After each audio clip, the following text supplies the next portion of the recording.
it easy. It's really up to you. Yeah, We can take it easy. yeah.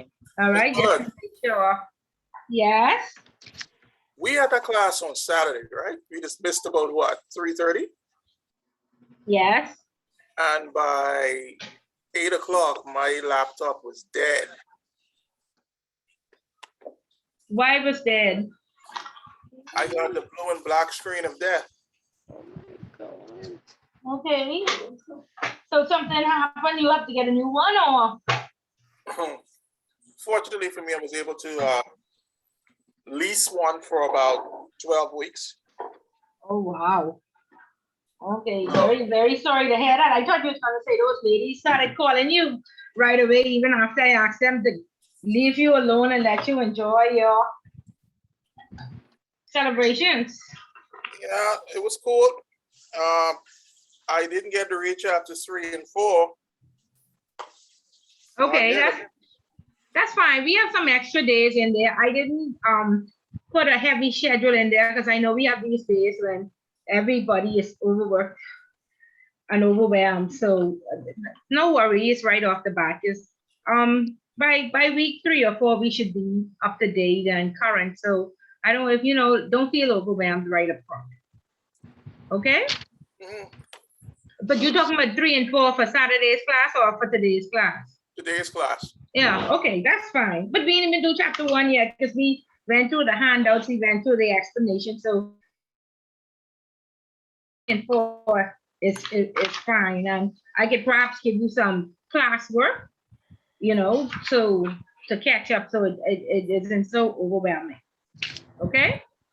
Yes. So, Miss Bud, I have a question. Yes, go ahead.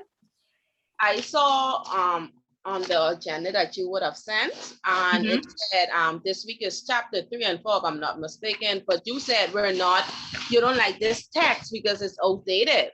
Yes. So what are we actually like? Do you suggest we still read it? Yeah, still read it because okay, after we go to chapter 1, you'll see that things are still relevant.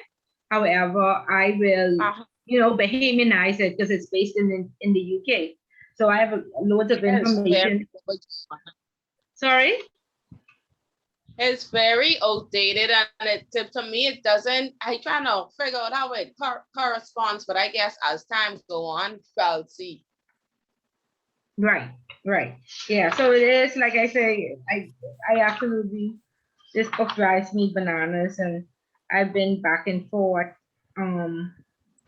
with them over this, but this is still the book right now.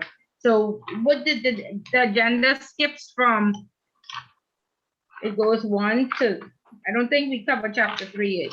So it's 1, 2, then 4. Yeah. 1, 3, and 4, eh? Oh no, yeah, 1, 3, and 4. Yes, chapter 2 that we skipped. Yeah. Okay, so no worries. Miss Bullock, can I ask a question? Good night. Have you ever heard of a paper called the Gleaner? A paper called, what's that? Sorry, I can't hear you. Let me see if I need to turn up my mic. 1 second. No, I'm at 100%. Sorry, what's the name of the paper? Gleaner, the Gleaner out of Jamaica. No, I haven't heard of that before. No, because I read an article today. Okay. Well, actually, it was dated the 18th of September, saying that they expect for, at least the experts expect for the Bahamas to default on our loan to the IMF, along with Trinidad and Tobago. I wonder if you heard anything like that. No, I heard some lady out of Barbados. I don't know. She is some. Sorry? That's the person who did do the article. I think she was from Barbados. Yeah, she did that last year. She predicted that everything in the Bahamas is going to fall apart. If you go on that article, there is a response from the Minister of Finance in regards to how she felt and what their plans were. Now yes, we do have a lot of debt. However, at the time she as if we were the only country that would have borrowed money from the IMF for the pandemic. 100 countries went to the IMF in need of funding. So that was part of Peter Turnquest's rebuttal. So, you know, I don't remember the details, but I do recall the article, and she did stir up a lot of fire with the opposition, and now they're the government. So I guess we'll see what they'll do. But if you go on, at that time, it was on Tribune242.com, and if they say similar links at the bottom, you click on, you will see the response from the Minister of Finance. Okay, and so basically he said that, you know, you can't compare us to America, you can't compare us to the UK, you know, stuff like that. Okay. Yeah, so I don't know. She wrote that in the midst of the pandemic. I didn't 100% agree with that. And I don't remember all the fine details. Okay, so do a little bit more research to see if you see the rebuttal to that. Yes, ma'am. Okay, great. Okay, so we are overwhelmed with this book. Last week I had some slides because the text is customer service and marketing, and I placed everybody in groups. Everybody clear now on their project? Let me look at the count to see if everybody's here, because we don't want Denise to be left out in any way. Okay, yeah, so we should have the last person. We seem to have it, or am I the 8th person? I'm the 8th person. In fact, somebody is under customer service in marketing. Perhaps that's the office, I guess. And me as the host, 1, 2, 3, 4, 5, 6. Okay, so somebody's still missing, and that is Denise. Okay, so we're going to give another, I guess, week or so. But are we be conscious of the dates? Let me just pull up the dates to ensure that we're having sufficient time to complete the task that we need to complete, because I'm certain one date is September 28th. You're looking at your agendas? Yes, ma'am. Yeah. Man, you're really tired. Boy, Miss Bullet, it was rough. Trust me. Miss Bullet. It was rough. Yes. Miss Tanya, could you forward me That's just code book, or somebody else agreeing with code book that was rough. It was a very interesting date. It was rough. Okay, so are y'all gonna retain anything that Miss Bullet said, or Miss Bullet just be talking to the birds today? Well, we can retain. I would be realistic. I go write down, and you know, I go over it and stuff. But I plan to retain. Okay. So like I say, I tried to stagger the agenda so that, you know, we have some extra time and that we're not really overwhelmed. So I have some more slides that I test on, and so let me just go through the slides, and what I will do is next week I will prepare slides for 1, 3, and 4, and then we'll be all up to date. We don't have to worry about it. Okay, but I guess I'm checking the agenda, and I want to ensure that everybody's on track and we don't get caught up. So we want to meet in our groups.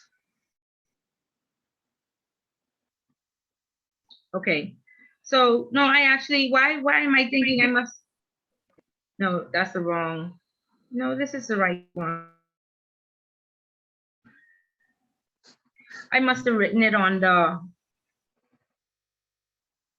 1 second, project sheet. I thought I had it on the agenda as well. Let's see. Where are we?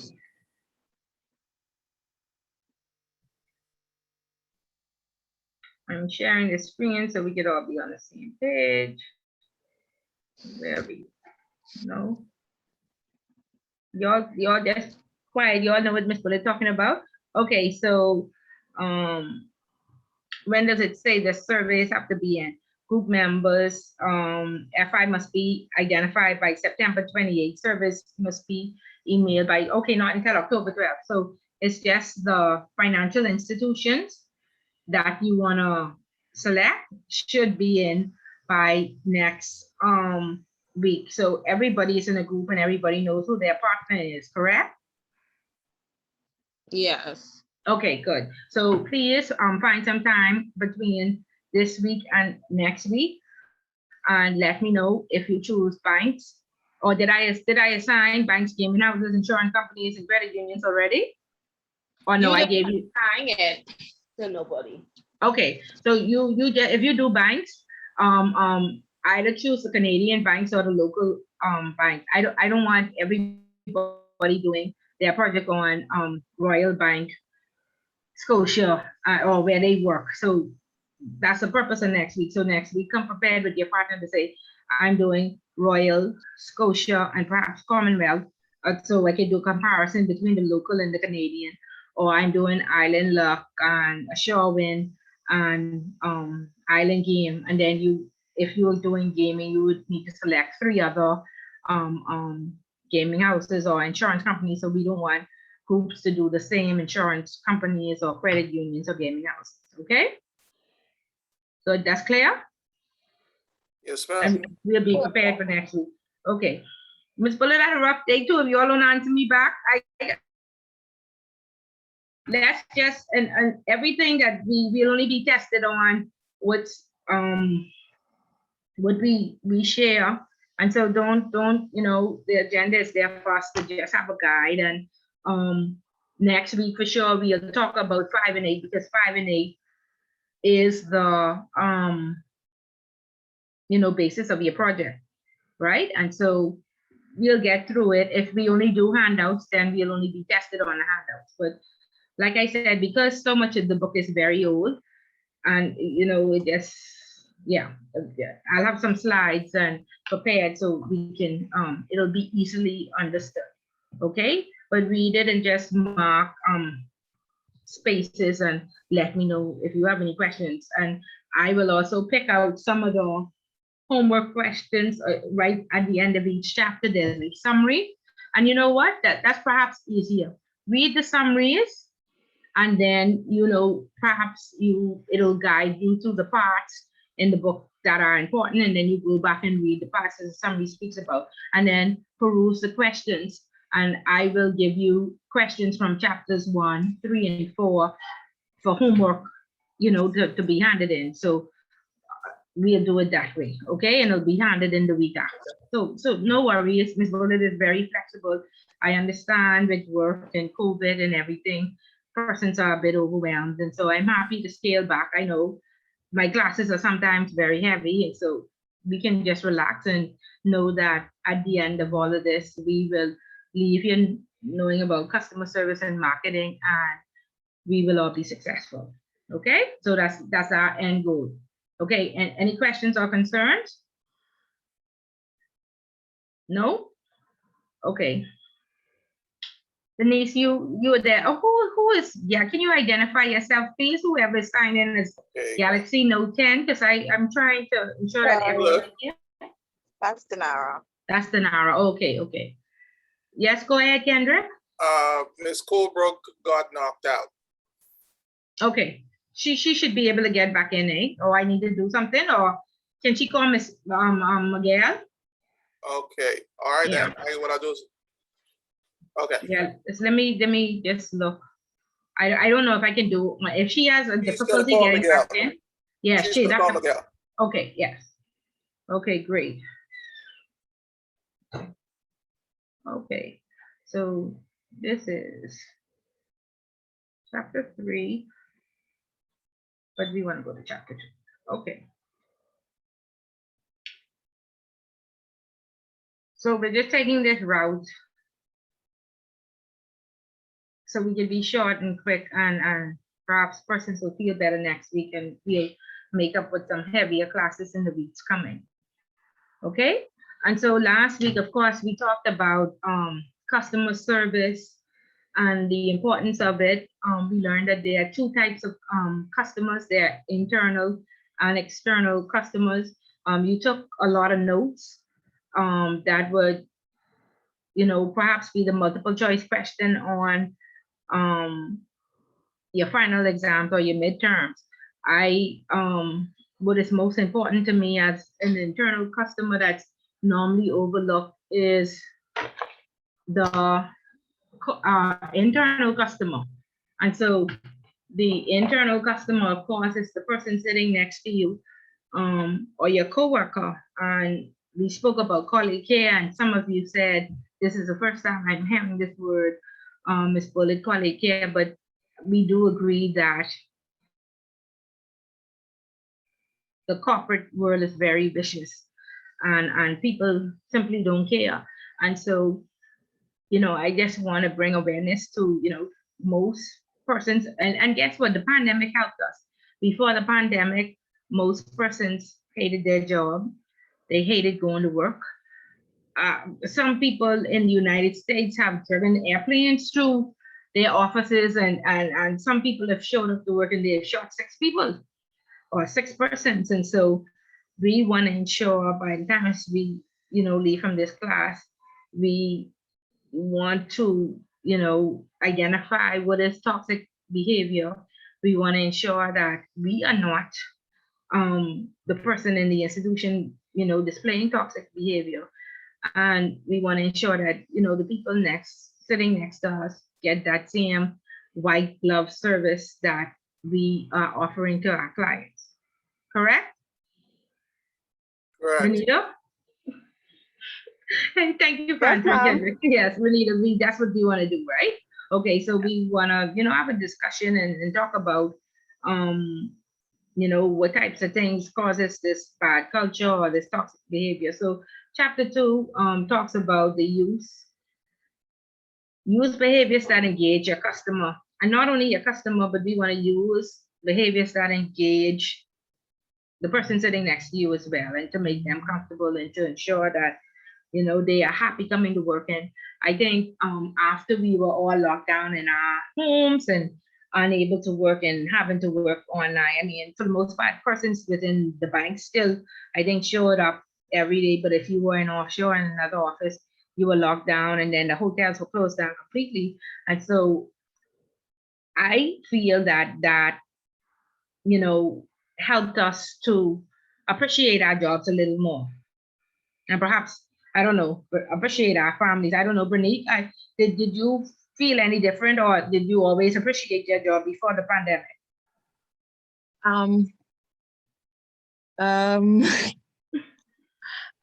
Be as honest as possible. I had Y'all my recording. days. I had my days when I was sick of it, but for the most part, I like what I do. I appreciated my job. Okay. Do we have anybody who wants to be honest and say, I absolutely hated my job, but without a job and being locked at home for so long, I have a new appreciation. Is there anybody perhaps that did not hate it, but that has a new appreciation for work now? No? Nothing changed?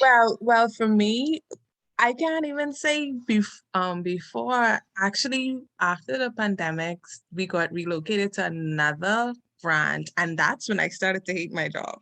I had a greater appreciation for the branch that I was at before then. Okay, yeah. I try to, okay, just Monique. Okay, so you had a little reverse. So of course, like I always say, there's no one size fits all approach for everybody, and so okay, so it did affect you, but differently. Yeah, because sometimes we get very comfortable, and so that's what, we don't like to leave out of our comfort zone. So perhaps I hope that things work back out, and you become comfortable where you are. But at least we want to show up to work every day with an appreciation, or with a thankfulness that we have a job at minimum. And because when we had our discussion last week, many of you said these people has come from home with these problems, right? It don't necessarily be the work, it's what happened at home.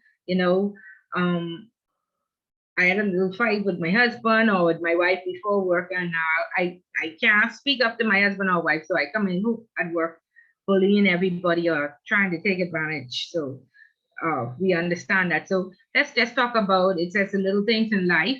In any transaction with a customer, the little things can make or break the experience.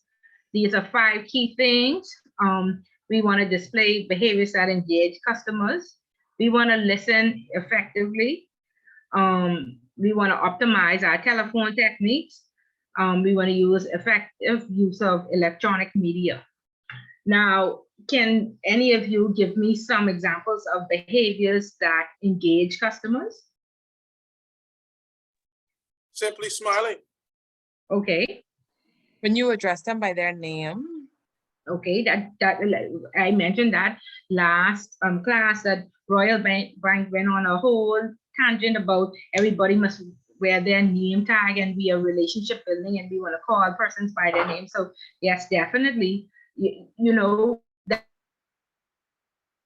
and you remember them, even though you may just, when you pull up their account, you see their name is Bullet, and so you say, "Oh, Miss Bullet, how are you doing today?" Right? So very good. Effective listening. One of my pet peeves is that we have this colloquialism, manners and respect takes people to the world, and I agree. And so everybody says good morning. How are you today? Nobody ever listens to the response. Nobody ever cares about the response. So I say, good morning, Denara. How are you today? And I continue on walking on. Suppose Denara wanted to say, oh, Miss Bullet, I was having a tough morning, but thank God for life. Are we ever around to hear that response? Are we even aware that we? The same, that's good. Okay, some people say that's The good. response is the same, that's good. Okay, anybody else? Anybody else have that same experience where people ask you, how are you today? And they continue walking on and they never listen to the response? That's because they're truly interested in the response. Good, very good. So we want to ensure that we listen effectively and that our responses are genuine. Okay, because to me, nobody ever listens. They say, it's like, this is what we are told to say, we're not really interested. And to me, that's how it comes across. Our people ask, they say, good morning, how are you doing today? You say, fine, thank you, and you end. What about you? How are you? Do we ever go this, the extra mile and say, and you, how are you today? Do we, Kendra? Or do we just end it? It depends on who it is. I think it depends on the individual who's asking, because and the relationship you share and how close people are in the office. Because a lot of people could believe that you're prying, but you're not trying to pry. You're just trying to honestly find out how they're doing. Okay, right. You honestly try. Okay, and what with them long-winded people like Miss Bullet? Oh Lord, Miss Bullet, come and don't ask her too much questions. That's half an hour. Right?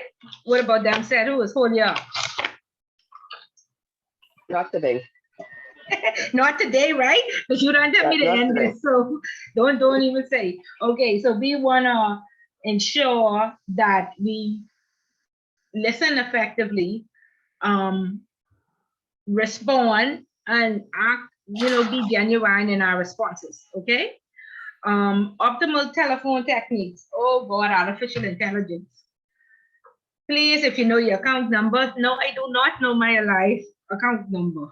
Put it in for faster service. And then if I don't know my account number, I have to go digging through all my papers to find it, or I cannot get to the next button or whatever. The phone just keeps rotating until I put in this account number that I don't have. Or they say, press 1 for this, 2 for that, 3 for that, to get all over the place. How are we feeling about artificial intelligence? Royal Bank, whom I love, back in the 80s, I should say, or the 90s, and now I cannot stand the service. You can't reach anybody. What are our comments about that?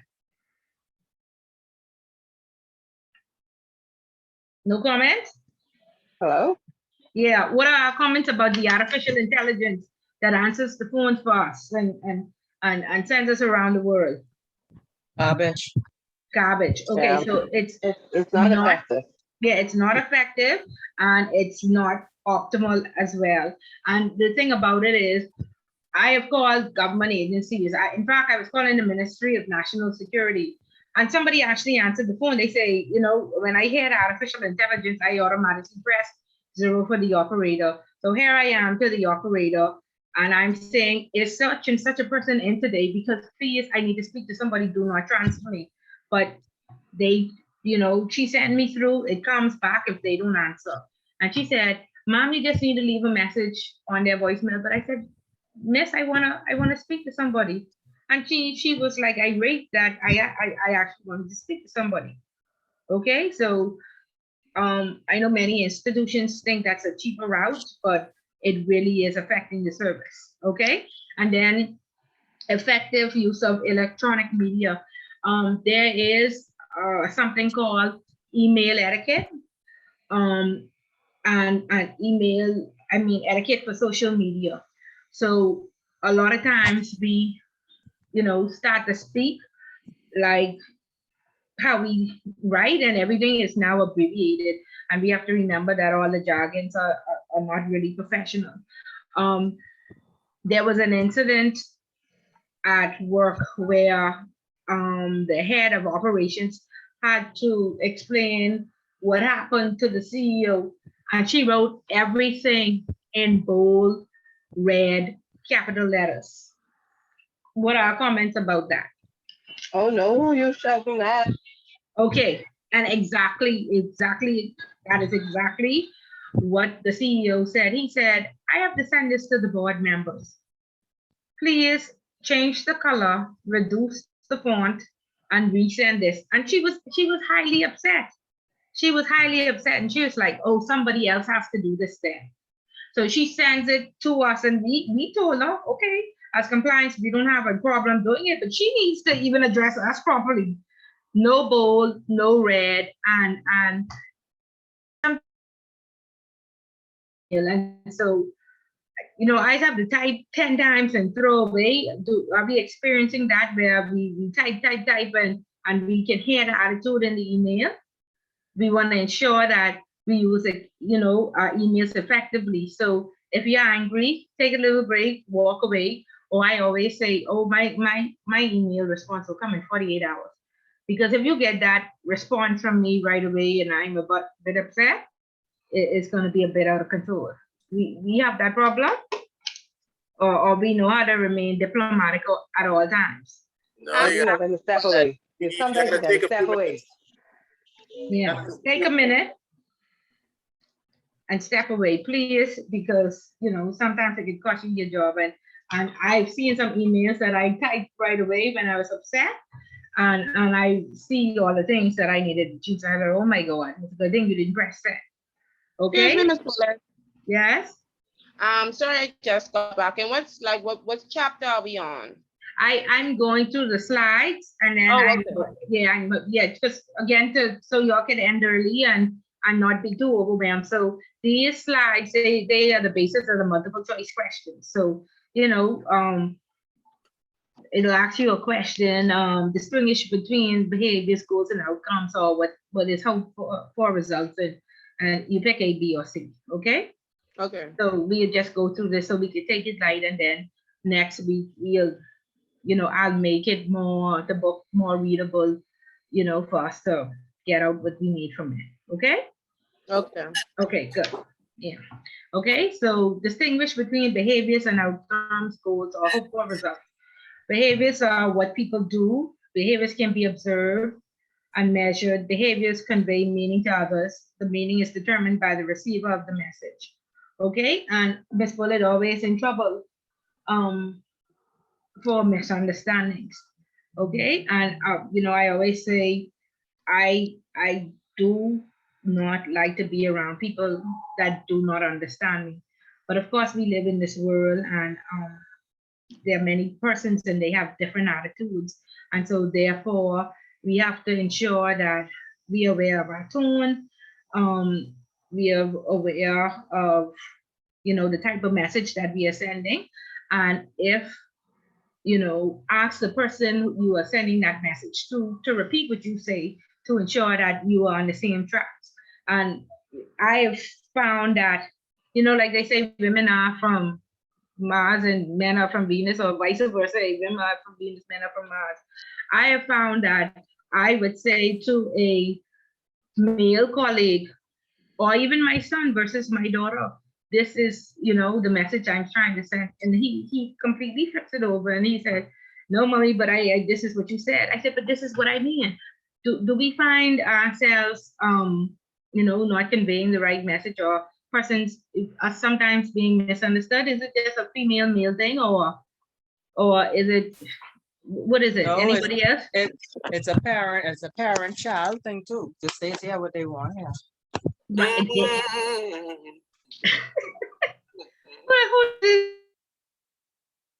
okay. Yeah, so right, and so when they hear what they want to hear, what do we do?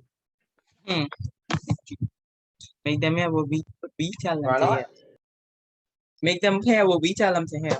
Okay, without the cuss words and the screaming and the loud tone, right? We want to even not only practice it, because of course we can't cuss at work and we can't be loud at work, all right?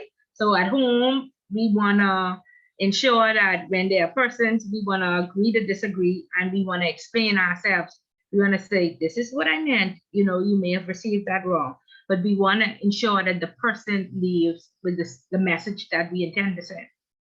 Okay, that's the importance.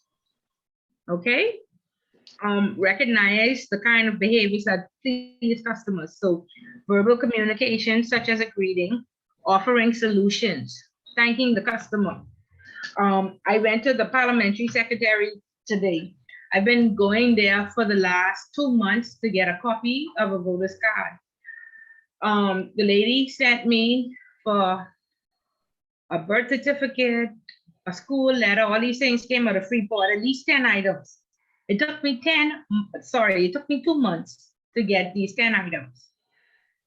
When I finally got them, she said, the Prime Minister called the election. I cannot give you a voter's card until after the election. She said, come the following week after the election, which was today. I went there today. I called out the 10 items it took me 2 months to get.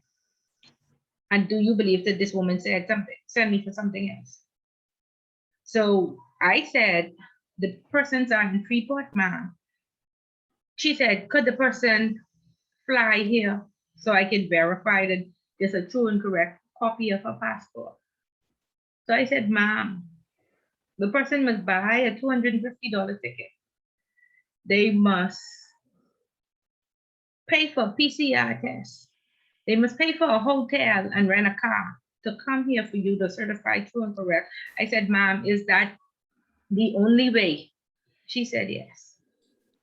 So I sat there and I said, ma'am, I need a minute just to be calm so I can do the right things. I said, is there a parliamentary office in Freeport? She said, yes. I said, the person is had registered to vote and voted. Do y'all not have a certified copy of the person's ID, their voter's card? She said they should. I said, are you able to call that, the person in Freeport and verify, or could the person drive to the parliamentary office in Freeport if you can't find it? She said, I guess they could do that. So are we finding and offering solutions that make sense? You're telling people to spend $600 to get a voter's card. Pretty much. Okay, is it a training? What do we need? I don't even think could it be that persons just function, but they don't think?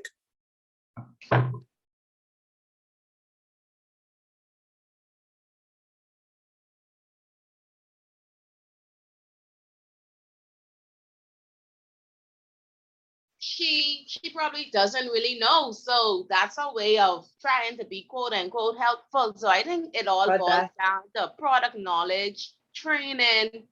You understand? That's what I feel. But this the manager.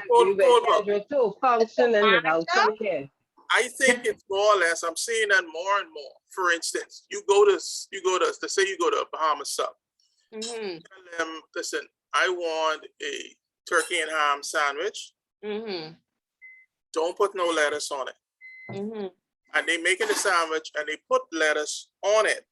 And when I say I don't want any lettuce, they say, but lettuce come with the sandwich. Now that makes absolutely no sense. I know lettuce come with the sandwich, but I don't want any lettuce on it.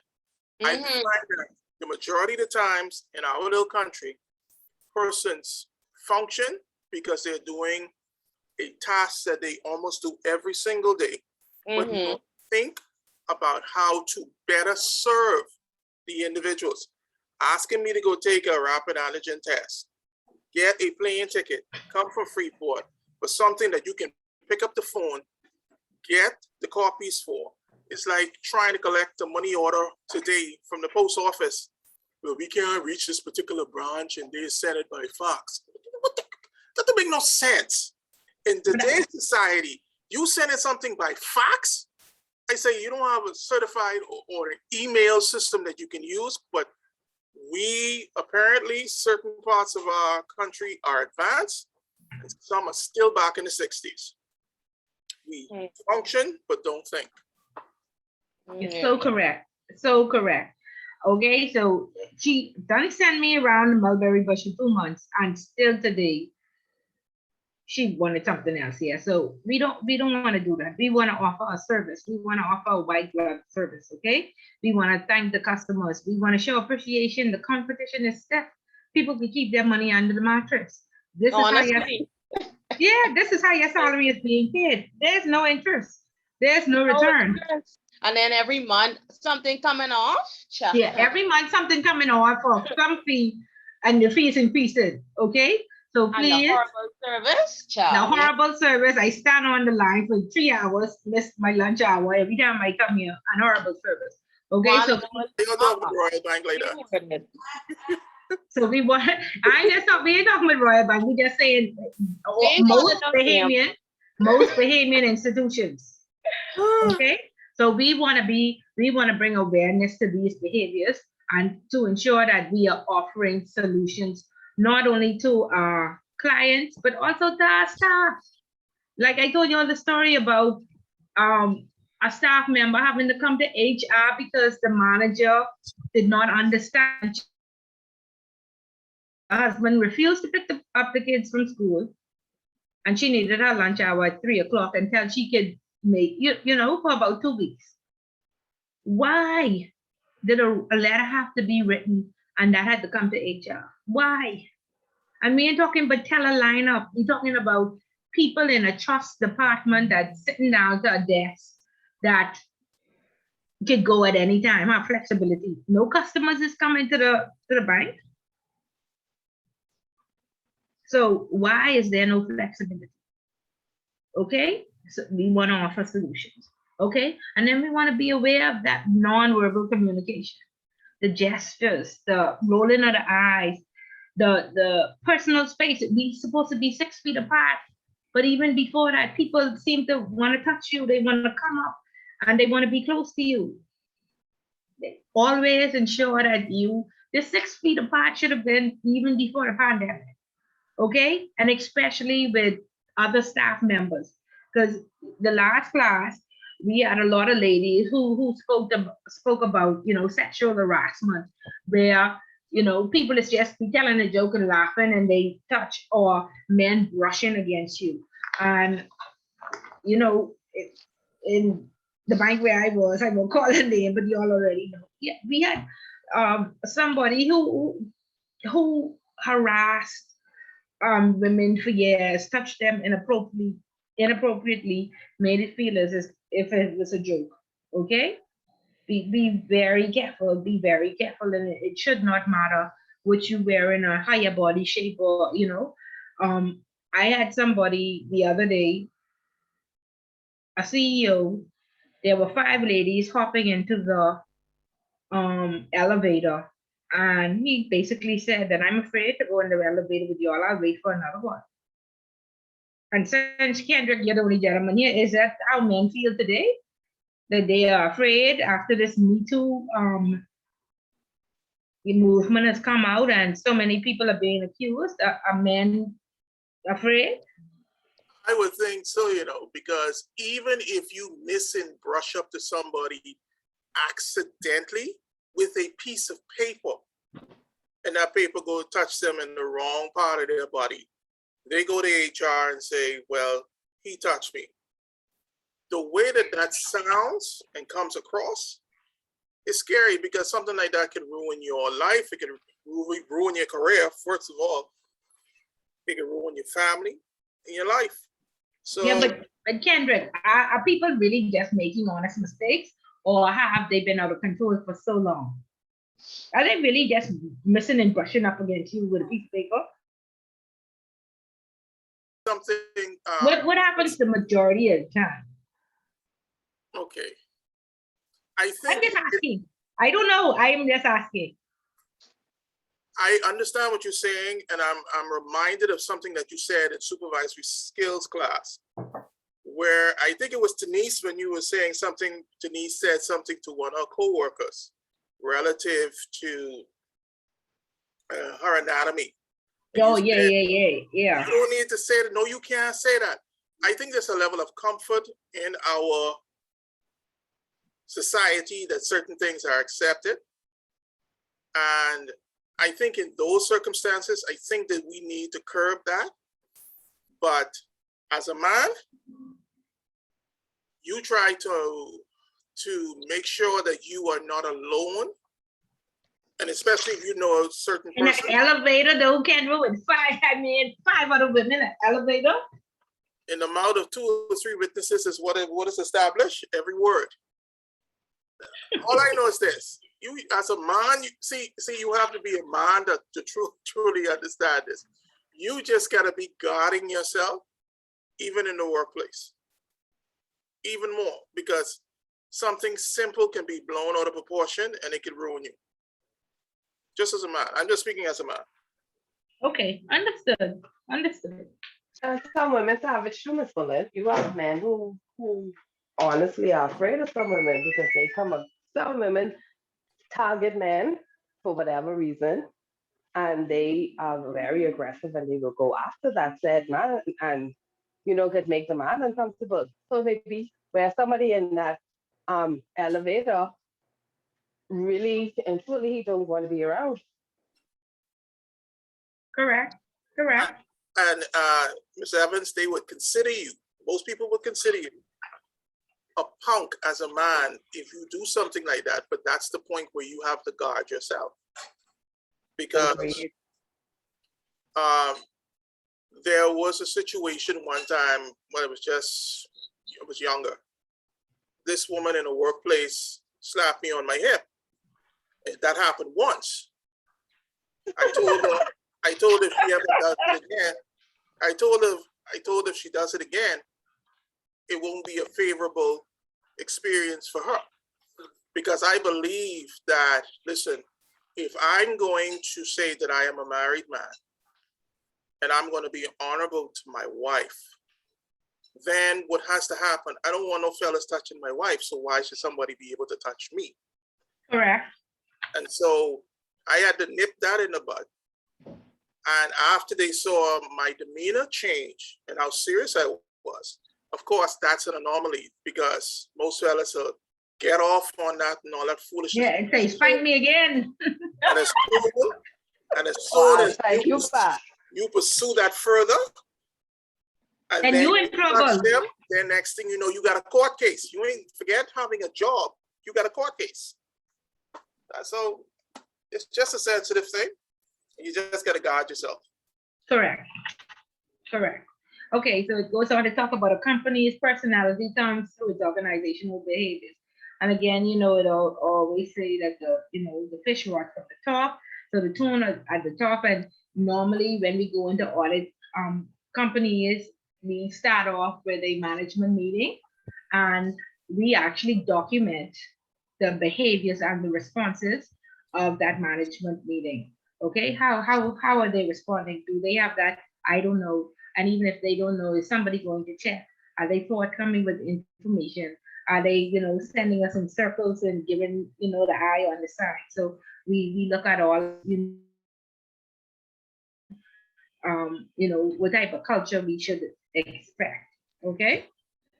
And so it goes on to talk about seeking to identify vital behaviors, expressive actions that have greatest impact, such as greeting the customer when they enter the shop, thanking the customer, answering the phone within a few seconds. I don't know why, like, like if you call in like the police and stuff, you have to let the phone ring like 10 times. They don't answer, but after the 10th ring. And I'm just thinking that, isn't this 911? Like, isn't this an emergency number? Okay. And then explaining, offering to carry on walk goods, explaining how to use products. At BTC and Alive, the little chip uses a little pin now to go in, or perhaps an older person would not know how to set up a phone. And so sometimes, I find that, the BTC and Alive people are very helpful when it's time to set the phones up, because older persons or people, like even young people may not know how to use it. So I can't use them as an example, but when we come into the bank again, if there's a new product or service, or if there's an interest rate for the month, or you say, I see something advertised on social media saying that teachers get a percentage off.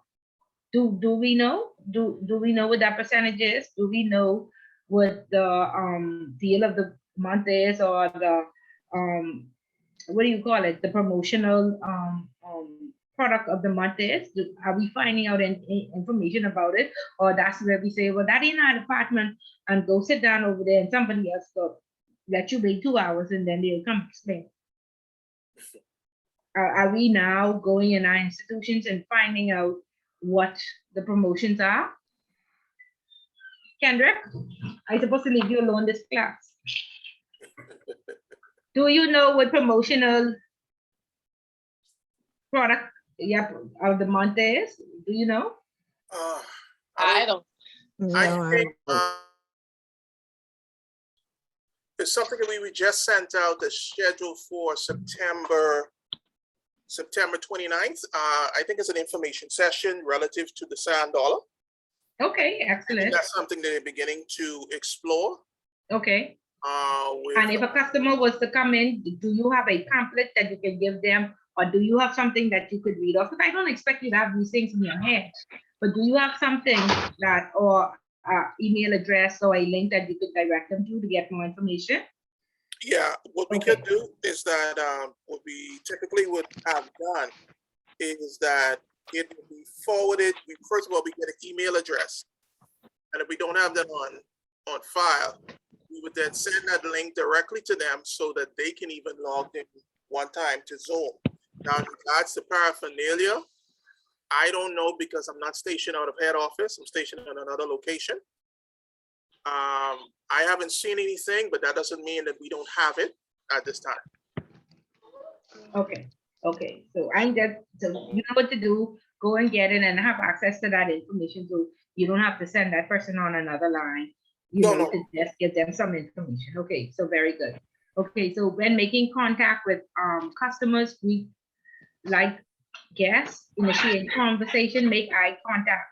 Normally persons say that eye contact shows that you are honest, and if you can't make eye contact, then people may feel like you are dishonest. You don't want to stare the person down, but you want to make some form of eye contact, and particularly if you're on an interview and there are more than one, there are 3 or 4 persons in the room, you want to meet each other's eyes at a certain point.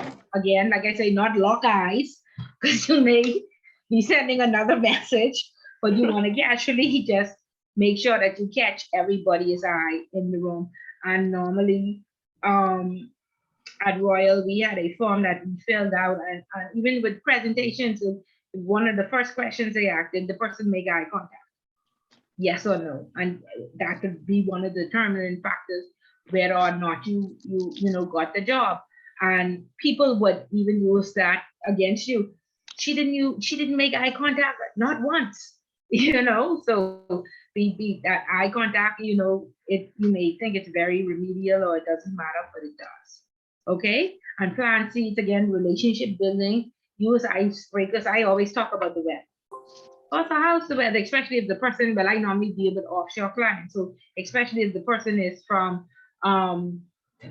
you know, a cold country or what have you, how's the weather, or how is your trip over, or you know, how's your day going so far, or do you know, are we offering this? Are you aware that this is the digital currency of the Bahamas, and no, it's not cryptocurrency, and blah blah blah. Do you have those tidbits to make small talk, or we just say, oh, we shy? No, what are we gonna say? I shy. I mean, I just say it. I in front office, but I prefer to be in back office. Right? We say all these different type of things, right? Okay. And then you wanna establish a rapport with the person. So you wanna smile, you wanna compliment them freely and sincerely, and not their body parts. And boy, I wish I looked like that in my dress. And no, we want to be diplomatic in all our responses. And, you know, you want to say, oh, beautiful eyewear or nice hairdo or nothing that would connote sex. Okay. So you want to ensure that you stay professional at all times. And again, when you put their name in the system, say, hey, Donna, what you saying? No, this might be an older person. Okay. So always to be on the safe side, say Mr. or Mrs. or what have you. And Miss Bullet was, you know, the old people like call you fast. You know, I was speaking to somebody the other day and I responded, but thank you, Diane, for that. Tell me why that woman said, okay, Miss Bullet, regards Miss Knowles. So she was like, I know Diane, Miss, you don't know me, right? And we have an email. I said, oh, look at me being fast. Talk with Diane, like, you know, like she know me. But she politely called me Miss Bullet and tell me, she say, regards Miss Knowles. I say, oh, wasn't I told? Okay, so you want to be ensure you don't be in trouble like Miss Bullet. To add to that, I had an issue with at work last week regarding the security who was on duty. A lady came into the bank and he made the remark, well, he called me Nish because, you know, that's my nickname. The work, he was like, Nish, this old woman out here to so and so. So when I was so embarrassed when the lady gone, I say, no, you don't address people as old. I say, all you want to say is this lady, or you know what I mean? Correct. So Correct. embarrassing. I was embarrassed for him Yeah. and that lady. And Colbrook, listen, what is not happening today is that we are not rehabilitating person. A lot of people would have gone behind his back and say that. But he may not, he might have been honest and he probably just did not know. And you know what he told me? He was like, thank you so much for that correction. Yes, very good. Very good. And don't, like I say, you could compassionately correct somebody. You don't have to be rowdy. You don't have to say you will be reprimanded or scare them. Just say this is no, that may be offensive. Yes, You know what I mean? they old or we were Right. old. Right. Okay. And it goes on to say, ask how I'm doing. And again, wait for the response. Or how you doing, and then go off in another conversation. No, wait for the response. And when you say fine, thank you, and how are you? People just say fine and end it. Okay. And say please, thank you, and you're welcome. And again, you may be saying, Miss Bullet, really, this would be here for, this would be here. Yes. This is why our service is so bad today, because these little things we are not doing. We are so overworked.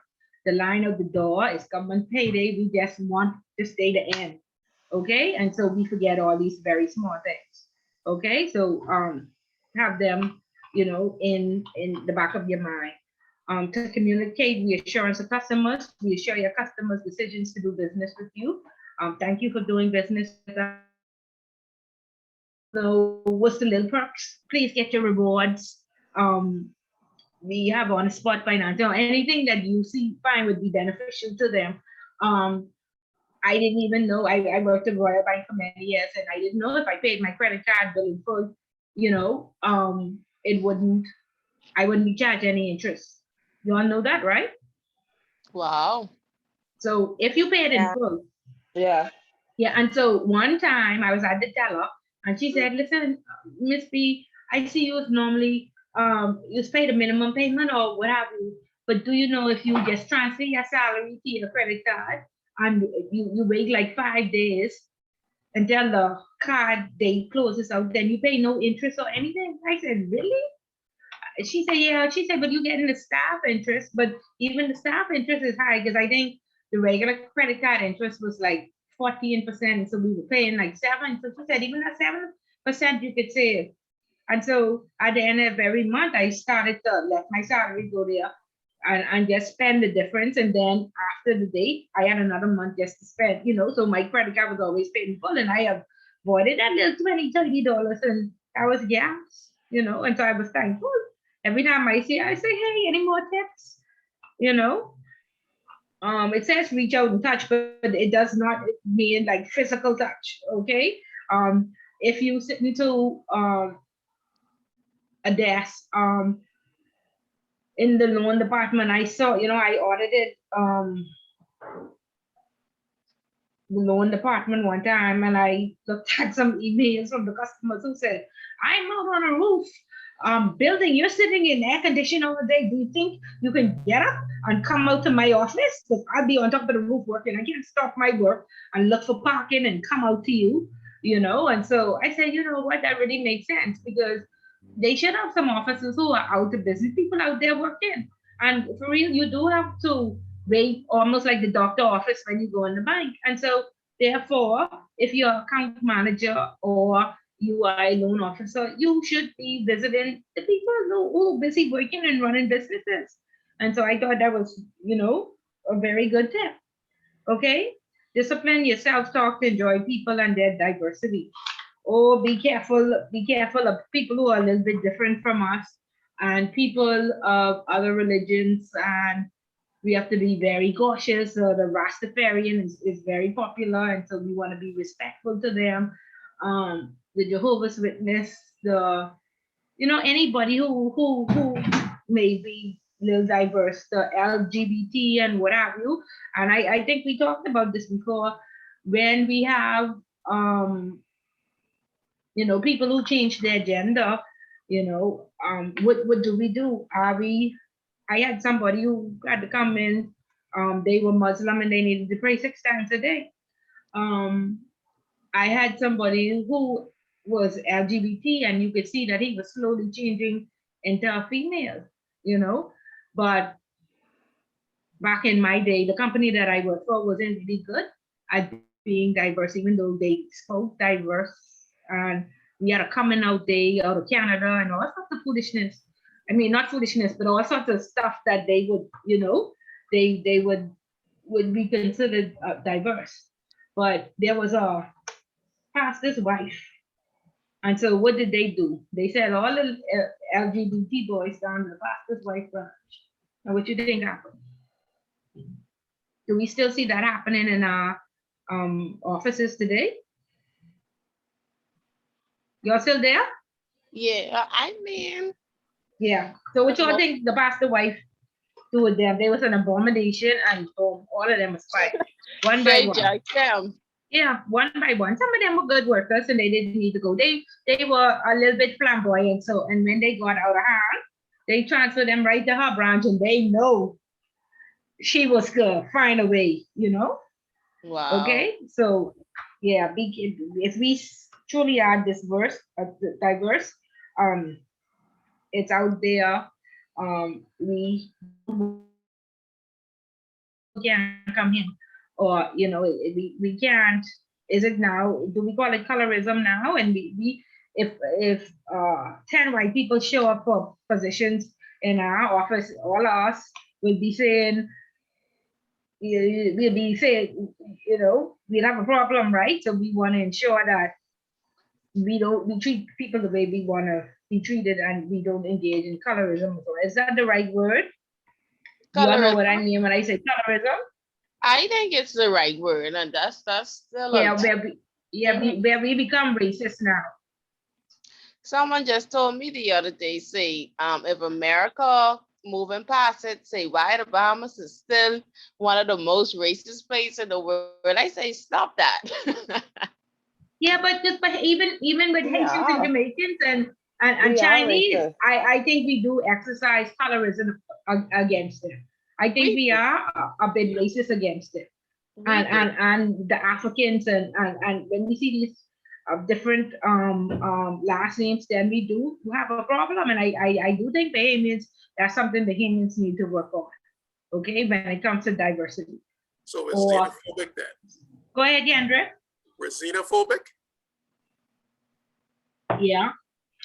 Yeah. So we want to have the awareness that we now don't become, when we become the manager or the supervisor, because Miss Bullet last name is Otable, she ain't gonna ever get promoted because that ain't a true Bahamian. We can know by her last name, or we know who her mother is, or her father is, or what have you. So we want to ensure that we don't hold anybody back because we are racist. Okay, so be careful of that. Pay attention to your dress, grooming, and workplace attractiveness. One of those same guys that I talked to, I used to have to send the ladies home all the time because they're jacket, but I also had an experience where I had to send a gentleman home because his pants were too tight.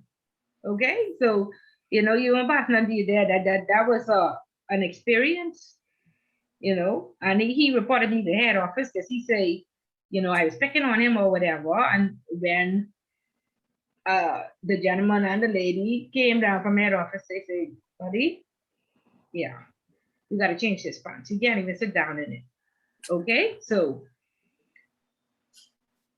be careful and make sure everybody looks professional at all times. Okay, convey a customer-centered culture. Consider your company's appearance. Get customers to interact with your organization.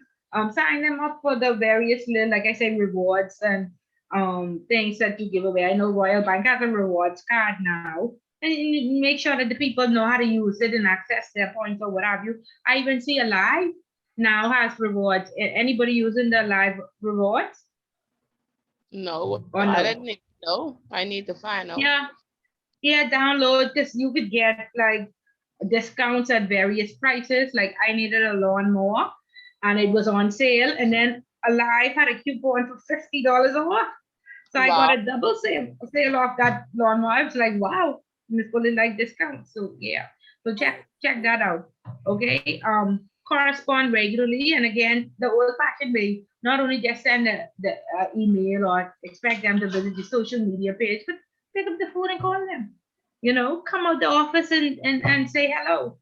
And you could put a little note in the system so that the teller could contact you. Now, if that person owe a payment, they could you have that account blocked, right? So there's a way to put something in the system, and so they could call you and say that person here now making a payment or making a withdrawal, the account block. So let's reverse it. It shouldn't only be for a payment or a blockage. Just put something in the system and say, call me out when Miss Bullet comes. I'd like to say hello. I'd like to catch up with her and ask her how her day is or whatever. And that would engage the customer. And, that would help build loyalty. Okay? Reward the right actions. Stay close after the sale or transaction.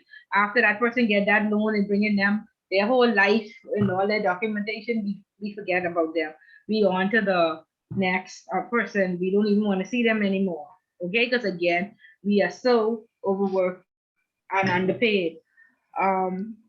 Just like training is important, Royal Bank has scheduled, I think it was 2 hours each week that we could sit online and we could go to training.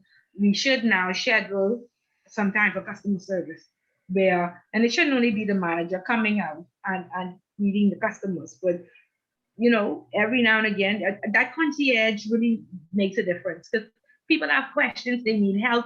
Sometimes they don't need to sit on the line and wait for 3 hours while you serve somebody else.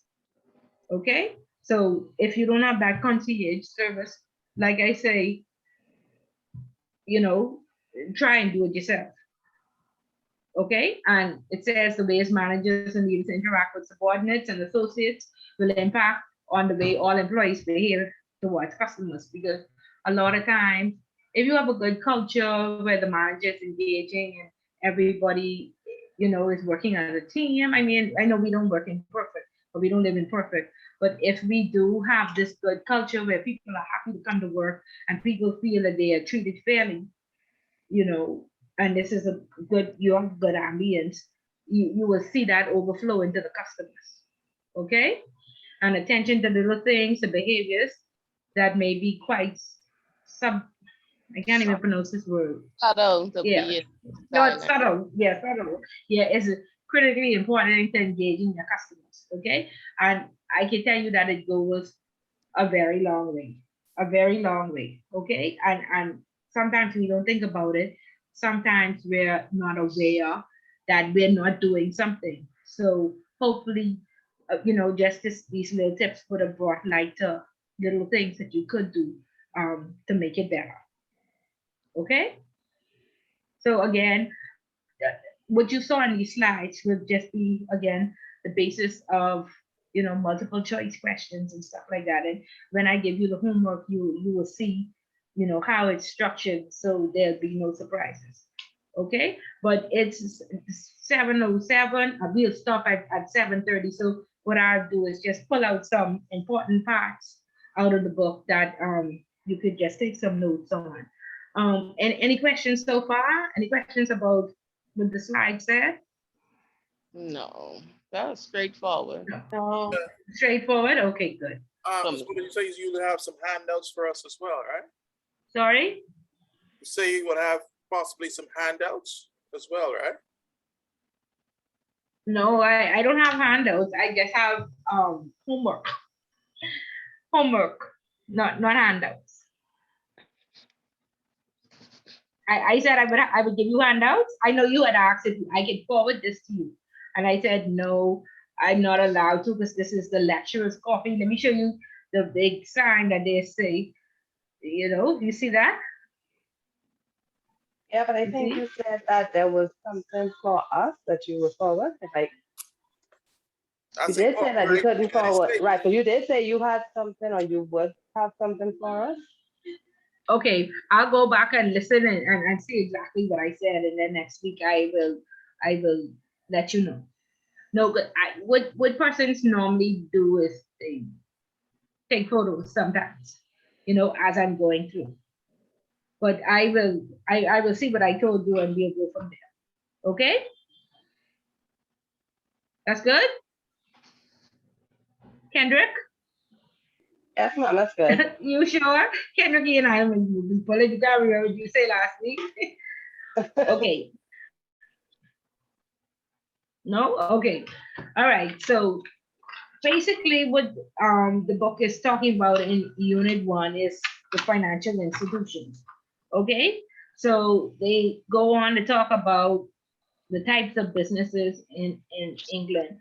And we want to talk about the types of businesses in the financial services sector in the Bahamas, right? And so they have examples of deposit-taking intermediaries and non-deposit taking financial institutions. So in the financial services sector in the Bahamas, it is made up of kinds of force. Then we have credit unions. Then we have insurance companies. We have gaming houses. We have real estate, accountants, and lawyers, but only the ones that have a financial services arm. And what that means is they have either a corporate service provider's license or they have a financial service license. Okay, and those two licenses are issued by the Securities Commission. So I'm not talking about the smaller law firms that probably do criminal law. I'm talking about the corporate law firms, okay? Or I'm not talking about the real estate, like Walter Hansel Real Estate that just sells property. No, the like I said, the Mario Carey and what have you. So banks, credit unions, go ahead. Sorry. No? Okay, banks, credit unions, insurance companies, gaming houses, and the two casinos, Bahama and Atlantis. The real estate lawyers and accountants, they all report into the Compliance Commission, and then broker dealers and other firms that report into the Securities Commission. So the banks and the credit unions report into the central bank. The securities and the broker dealers and the persons or the firms with a corporate service provider and financial services license, they report into the Securities Commission. Gaming houses and Atlantis and Bahama report into the Gaming Board. Insurance companies report into the Insurance Commission. Okay? And so the book goes on. Of course, we know that they are commercial banks, and they consider deposit banks would be the Royal Bank and the Scotia and the Commonwealth Bank. And then the secondary banks would be like Finco, Furniture Plus, the Finance Center, perhaps a Cash and Go. And yeah, Cash and Go and Omni and all of them would be considered, you know, secondary banks. Okay, so we have the commercial banks and then we have the offshore banks. And I'm certain we all know what the commercial banks are? Royal Bank, Scotia, CIBC, Fidelity, Commonwealth, Bank of the Bahamas. We are all familiar with the commercial banks. Correct? Yes. Okay, and then we have the offshore banks, and I think we have about, somebody had reported that there were at least 3,000 plus offshore banks in the Bahamas. However, that has drastically decreased. A lot of them have closed down, and I had reached out to Central Bank to confirm exactly. They do send out a listing every month. However, it is not numbered. And so it was difficult, you know, I was counting, but I think we have like 3,000 little like offshore banks, and each of those banks have like various companies. Like at Royal Bank, they had two companies that's under them that they signed on, so they would never use the Royal Bank of Canada's name. We had like, I don't want to give you all that personal information, but we had like two companies that we signed under, and so when you would see our checks go out, it would be saying signed by Motorola and Cassava, not by the Royal Bank, right? So all of those would, you know, be counted, okay, to get to the total, okay? And so most recently, the credit unions, they used to be registered as nonprofits. And so I don't know, Kendrick, are you aware if they are still registered as nonprofits? Sorry, I had it muted. I gotta look it up, you know, Miss. Yeah, okay, and I will look it up as well.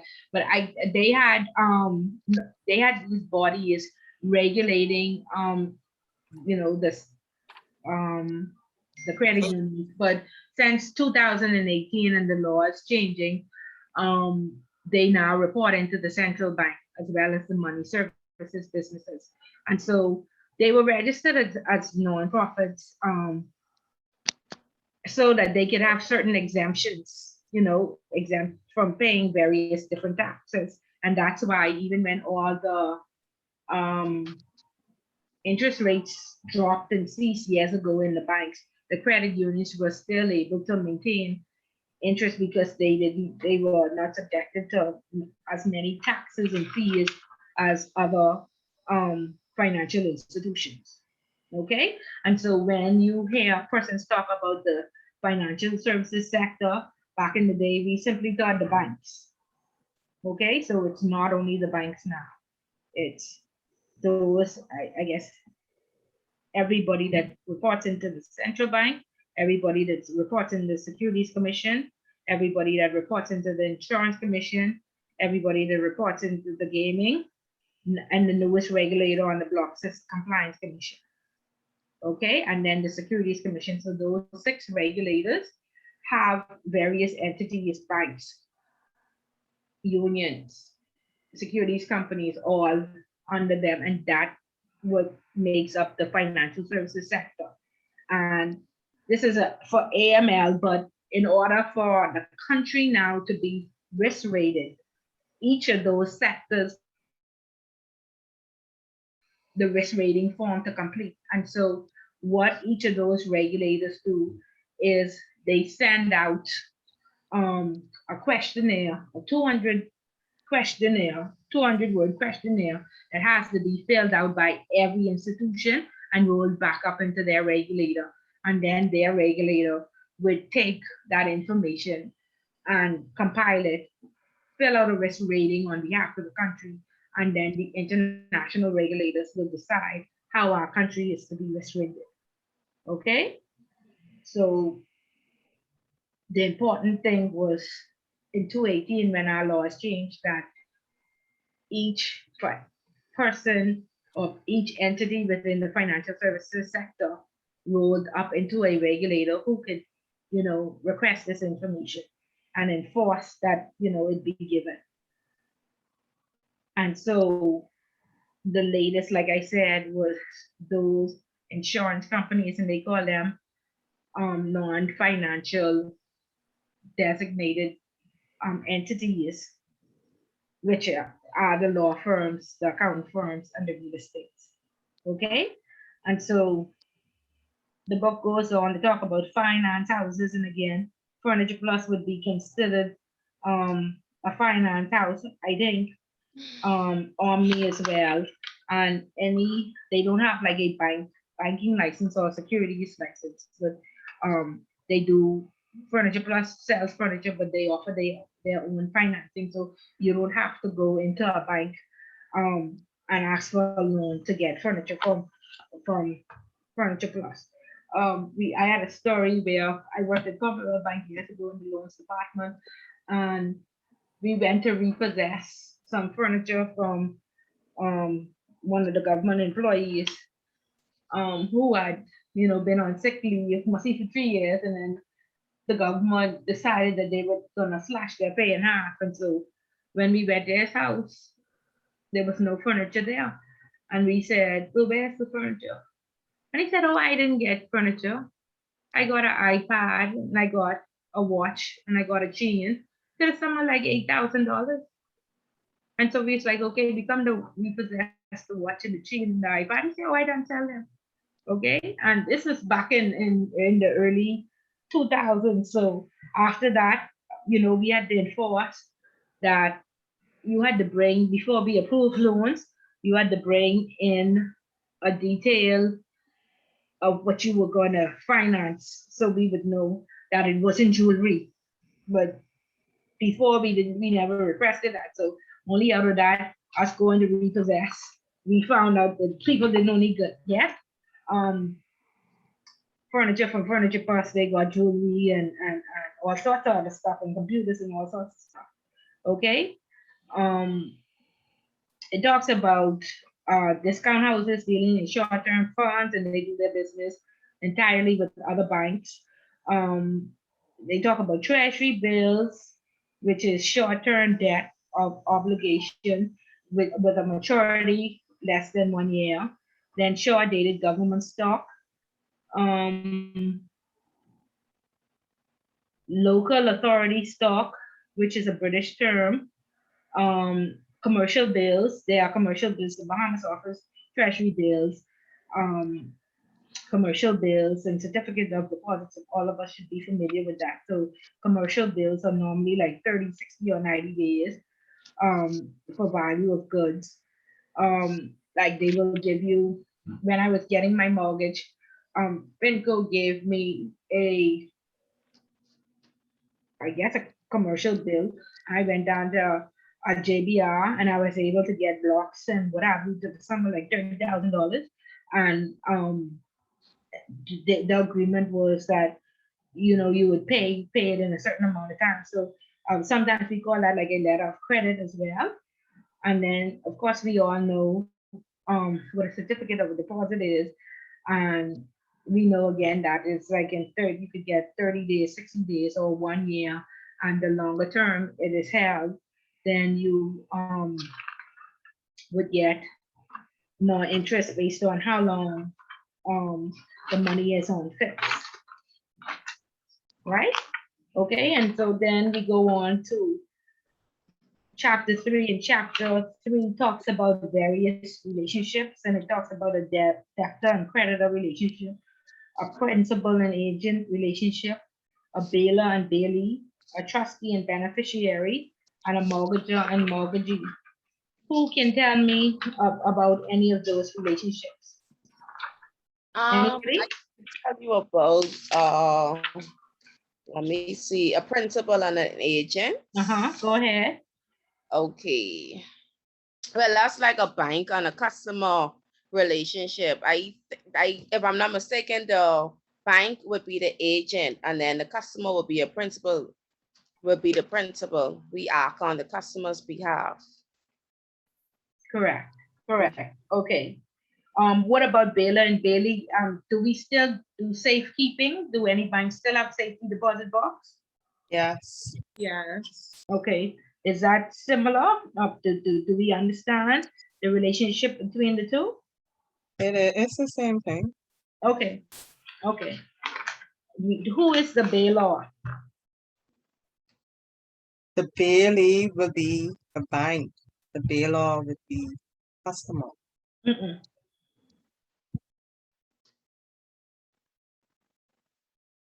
You said the bailee. Okay, you're correct. I thought you were saying it reverse. Okay, the bank is the bailee, and the customer is the bailer. Are we still charging customers for safekeeping, or is that a service offered when we open an account? Well, they charge for that. Charges for that. You all do charge for that, yeah. I had a customer that we must have had these things in safekeeping for like 30 years. And then the mother finally died. And when they came, we normally write down the contents of what's in safekeeping.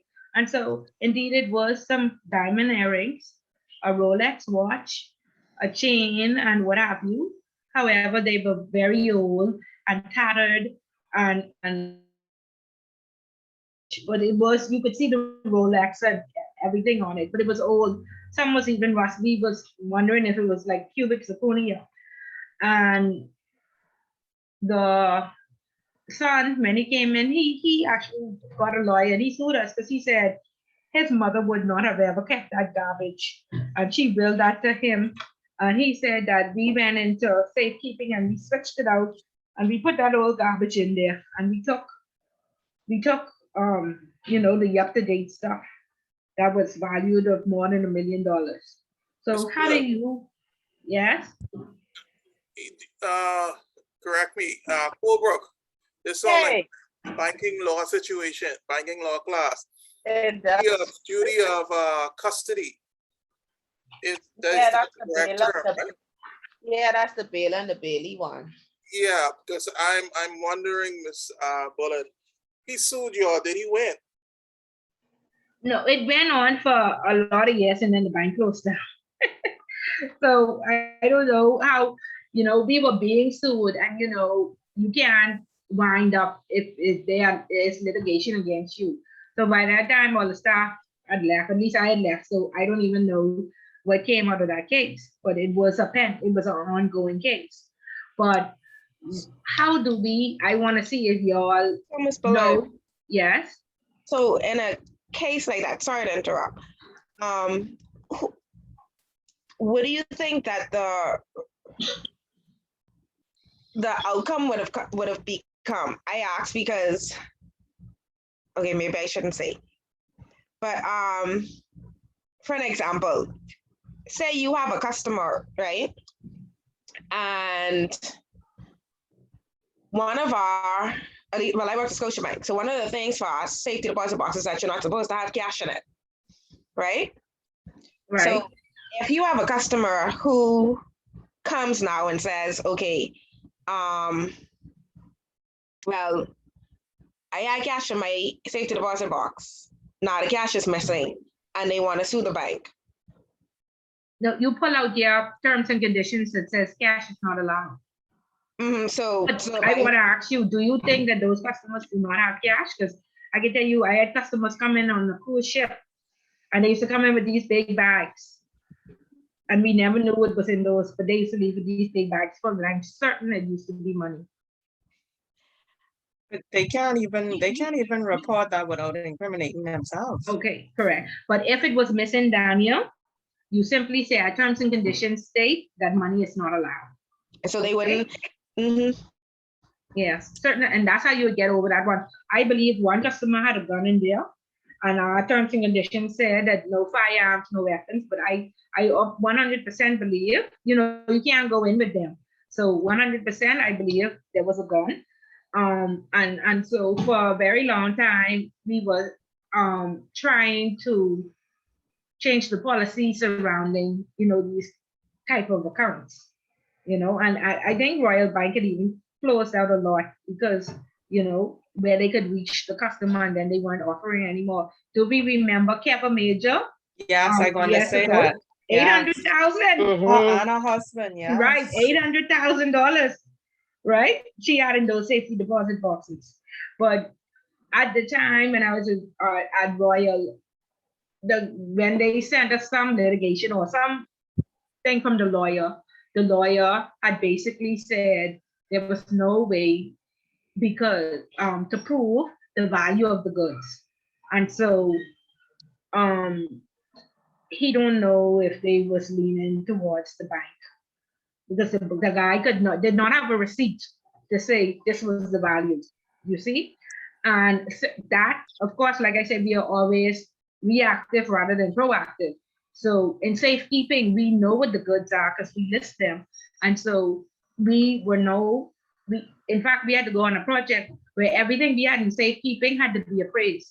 And we were no longer able to take any goods in safekeeping without it being appraised, unless it was documentation like a will or something like that.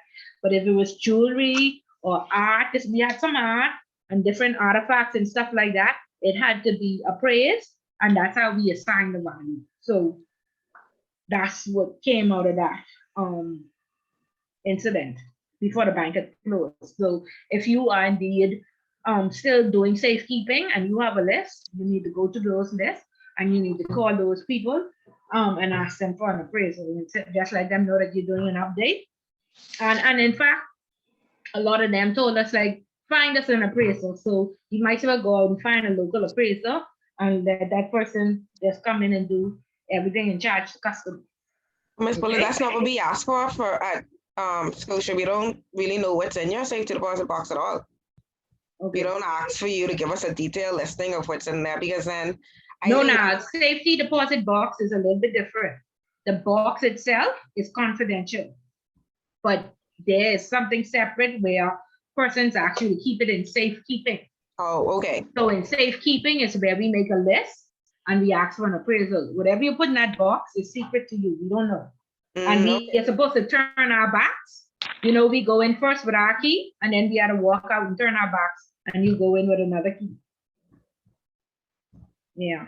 So I don't know, the bank, you need to read the bank's policy and see if they change that, because after, all the KYC laws and stuff came out, but we were required to know our customer. But I think there's some stipulation, like a lot of the safety deposit box laws changed, and banks, like I say, Royal Bank tried to close out a lot of them because they were considered high risk for the mere fact that you don't know what's in there. Okay, Ms. Bullet. Yeah. Yeah. So when does it come into play when it's talking about the Bailey, right? The Bailey for rewarding gratuitous Bailey in regards to duty and care. I'm looking at the remembering the example that you gave about the Rolex. Mm-hmm. If I understand it correctly, your institution would have been liable for damage if he was disputing the condition of the Rolex. Okay, why would we be liable for that damage when Goldberg, you can help me with this. I listening. Did he put them in there? The customer would have but had that's to it. proven, the customer He- would have had to proven that he these things was worth what he's saying they were worth. right, Because it and was that his the own mother right. brought in, that the mother brought in The a mother new told him diamond he wouldn't know. earring or a new diamond ring and a new watch. So There was that- no way for him to prove it. He had no receipts. He didn't even know it was in there until she passed. But Exactly. there is a duty and responsibility called duty of care. Morris versus C.W. Martin Sons Limited. That was a court case that explains that whole scenario, that both type of bailies are liable for loss, theft, or damage. Okay, but there was no Only- loss, no theft, or no damage. He assumed that his mother Because he left don't know. brand new items.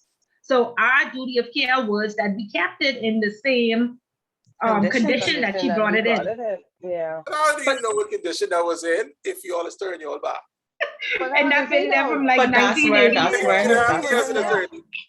and I the bank will would- argue that one. That been there from 1980.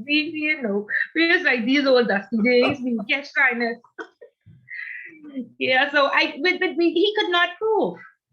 You see what I mean? And those that safekeeping was like say 25 years old. And so the lawyer basically said, how even if these were brand new, they've been in this old dusty envelope for 25 years. What condition did he expect it to be in?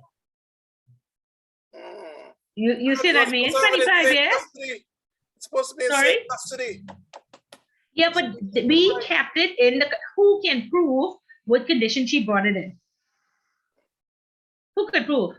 Nobody. So therefore, to our knowledge, to our best ability, our duty of care was exercised because we kept it for 25 years in the same condition she brought it in. Okay. Right? And prove I me would wrong. argue that case, buddy. But he did. He take it to court. He take it to court.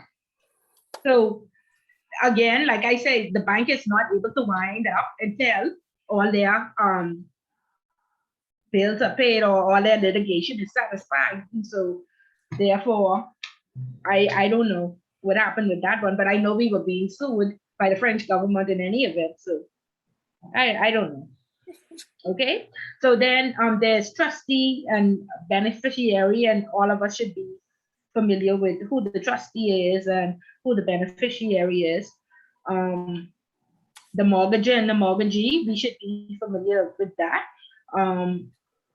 The bank's duty of secrecy, and again, the Banks and Trust Act on a lot of our forms is quoted as Section 19. However, in 2020, the Banks and Trust Act has now been changed, and that duty of confidentiality is now switched from Section 19 to Section 77. And so all those forms where we had the Banks and Trust Act and the duty of confidentiality by the staff to the customer has now been changed. And anybody aware of that? I mean, I'm aware of that, and then I know of a case that's based on that. That's Turnier's case when you owe your customer a duty of confidentiality. Confidentiality. And do we have staff being sent home and fired because they were in breach of that duty? Yes, that has Okay. happened. Right. So if the FIU or the Financial Intelligence Unit or the we get a production order, and that's the only way we are to share information. However, I have a very good friend whose boyfriend and girlfriend, her best friend and the boyfriend had a fight, and the girlfriend sought to get some money from him before they broke up. And of course, she called her friend, and now Royal Bank, when you go and put out a statement, the name is on the bottom of who printed this statement. And the girlfriend insisted that he had this money, and he said, no, you lie, I don't have this money. And she decided that she was going to pull out her proof and show it from her hand. And the next wow. day, he went right up to the bank and he reported her to the manager. And the manager said, "Well, I'm going to suspend you for a week, but I don't think you need to, I'm going to reprimand you or whatever." And so, he suspended her for a week, and he, explained to her how serious it was. And, he told her not to do it again. However, 1 month later, the guy came back in the bank and said, "What? You still here? And you spread out my business and you tell whatever." And he went up the head office and he showed them the printout. And so she was fired the next day. Okay? So y'all please be careful with, your friend and your cousin and saying, "Tell me what on this account or tell me how much you get paid." You definitely do not want to get yourself in those types of situations. Okay, and then our duty of care comes with this clear desk policy at the end of every day that we take for granted. We print 40 pages and the printer was too far and we had to go. I had on heels that day, so I couldn't make it down the hall to get that paper off the printer. My desk drawer can't lock, so I just push it through. My cabinet was full. I leave the box under my desk, right? And then we have the cleaners coming through, digging through the garbage. We have the people who clean in our cars and who could, defraud the bank because we leave our laptop in there or a checkbook and they keep one of the checks and forge the signatures, right? Are we exercising our clear desk policy? Are we exercising our duty of confidentiality in the afternoons and cleaning up, checking the printers, shredding, instead of just dropping in the garbage and all these other things? Are we doing that? Yes, I am. Yes? Okay, Yes, very ma'am. good. Very good. And let me close out with the ombudsman. Do we know who the ombudsman is? No, nobody's ever heard of the ombudsman, my favorite word. Okay, so the central bank now has a job application or employment looking for the office of the ombudsman. It's been out for more than 2 years now. I don't know why they can't find somebody. But what the ombudsman is like a mediator between the customer and the institution if the customer does not get satisfaction. And so when I started, my young Miss Bullock started her career at Royal Bank, and I became pregnant with my firstborn child, and I went to the doctor, for my visits. And then even though I had paid insurance for 5 years, I had no insurance. My husband wasn't covered. This was my second child here. My first child wasn't covered. So I went into the office and I said, "I don't have any coverage on my insurance and I am about to have this baby in a few months." And they said, "Oh, we're very sorry. We are going to speak to the insurance so they cover you today." So I said, "But I pay every month $170 for my entire family." And they said, "Oh, okay, don't worry about it. Your coverage starts today. You have to wait 3 weeks before you could go into the doctor." And I said, "Okay." So after I have my baby, I go back to them and I said, "So what happened to my $170 that came out of my salary for 5 years?" And so they was like, "Oh, don't worry about it." I said, "But no, did I have coverage until recently?" And they say no. So I said, "Then therefore I would like my $170 times 12 times 5. And so they said, "Oh, we don't even have those records no more. We don't have this. We don't know what to do." I said, "Really?" Who was gonna find them? They was gonna find them. I say, "Should I help you all?" And so then they say, "Oh, wait till you come off maternity and blah, everything's straight now. You don't have nothing to worry about." I say, "Suppose my husband had died. Suppose, you know what I mean, or my child or whatever, or me, you all would have been telling my family you all don't have records." So I reported it to the CEO because this was the HR head office, and they simply said nothing they could do. So I spoke to him. I said, "Sir, I need my money back." And he's like, "Oh, okay, yeah, I can let them work on it." So a month passed, and I said, "So what's this?" "Oh, we're fine, nothing." So at that time, Royal Bank had an ombudsman's office that should the customer not be satisfied with the outcome, they called. And so I said, this have to be for colleagues as well. So I called the ombudsman office in Canada and I said, does this work for staff? And they said, yes. And I said, well, I've been speaking to HR for more than a month now. And I explained to them, they said, oh no, they need to reimburse you immediately because you did not have coverage. So therefore, you should not have been paying. And so they made whoever it was, they told them they had 1 week to have my money on my account. Okay, and so that's how the ombudsman works. So right now, unofficially, if your institution gets into some dilemma with a client and the client is not satisfied with their outcome, or Missy, nothing we can do about it. We done repossess your house. Nothing we can do. Like, no, too much of your way to Scotia. I don't want to tell that story. Yeah, so if customers are not satisfied, unofficially, they can report that institution to the regulator, which is what they do. However, the regulator now is establishing a office of the ombudsman to ensure that customers are satisfied. That ombudsman office, or people just use Clint. I can put you on the news, you go viral, right? So that's what the ombudsman does, is the mediator. If the customer is not satisfied, if the institution is just saying there's nothing we can do, we don't have the records, you can't get your money back, you could report them to the regulator or call their office of the ombudsman, who should normally rule in the customer's favor or ensure that the customer is satisfied. And we did have an incident where in the end, the ombudsman did not rule in the customer's favor. However, we were made to send flowers and a fruit basket and a card and apologize for poor service and inconvenience. The person died. No. Flowers, fruit basket. Flowers, a fruit basket. We had it was the $250 plus a card. Flowers, a fruit basket, and an apology to the customer for poor service and the inconvenience. So Royal Bank should be broke today then. Well, nobody ever complains. The most we do is cuss the tell out. We cuss the tell out and leave. We don't call Canada. We don't call the central bank, right?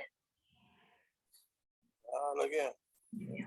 But let me tell you now, they have these long forms because the insurance commission, I wanted to report somebody to the other day. I already sent out a long form, a long letter. They send me their form. I filled that out. Now the insurance commission telling me I must fill out their form. I say, y'all don't do it. This is not service. So I really want to become the ombudsman so I can deal with these financial institutions. Y'all don't be surprised if y'all see Miss pulled it up. You don't want to. I was aiming for that, but hey. Yeah. Anyway, yeah, so y'all understand who the ombudsman is and what the ombudsman does. Correct? Yes, ma'am. Okay, great. So, Coldbrook, I keep my word halfway. Looking good. We looking good with time. Good, good. Okay, and so we have enough information to, without being overwhelmed to get to the homework and stuff. So next week we'll talk about that. So y'all relax and feel good until next week, and we'll talk some more about our groups and ensuring that we have our topics. Okay. Okay, Miss Evans, let me apologize for not contacting you. I can contact you tomorrow. Evans. Oh, that's just your Yeah. And Miss Bullet, I can't relax. They still got a paper for Friday, 11. No, Kendrick, you don't have to do Friday's paper. You could wait till next week. I tell you relax this week, so you don't have to do Friday's paper. You could pick number 2, 3, or 4. Correct? Yeah, I know, but I can still try to attempt it. Yeah, but don't enjoy your week. You have more important things this week, right? So enjoy your week. That's where your focus should be, and do Miss Bullet homework next week. All right. Okay, so you don't be stressed, and you be relaxed, and you unwind, you have a good time, and then you deal with me next week. Because I gotta be heavy next week. See, that's a setup right Miss No, Bullet. there's no need for it to be heavy because most of you were in I taught all of you before, except Bernice, I think, and I already know what level you all are at, and I you are on the right path, and you all are serious about learning. So I'm comfortable with taking it. Miss Bullet don't always have to lay it on her. Okay? So I know y'all are educated already and on the right track, and y'all are conscious. So I can relax and we can take it easy and get through this. Okay? Miss Bullet, Yes. the Navi person. I see the Navi person in here. So perhaps one group will have 3 persons. We'll take her. Sorry? We'll take her. You'll take it, yeah, because I know Renita, you said you may be out. So yeah, perhaps start to speak to Kendrick them, Denise. Okay. Okay, because then I'll speak with Miss Dean, because I know she said that somebody had to just listen to the recording, so I'll find that out. But start to speak with Renita and Kendrick, okay? Okay. Okay, great. All right, so let me check the chat. Let me see. Anybody talking to me? No? Okay, good. All right, so you all have a lovely week, and I hope it's an easier, productive week, and we'll do this again next week. Yes, ma'am. See you Saturday. All right, take care. Have a good one. All right. Good Good night. night, everybody.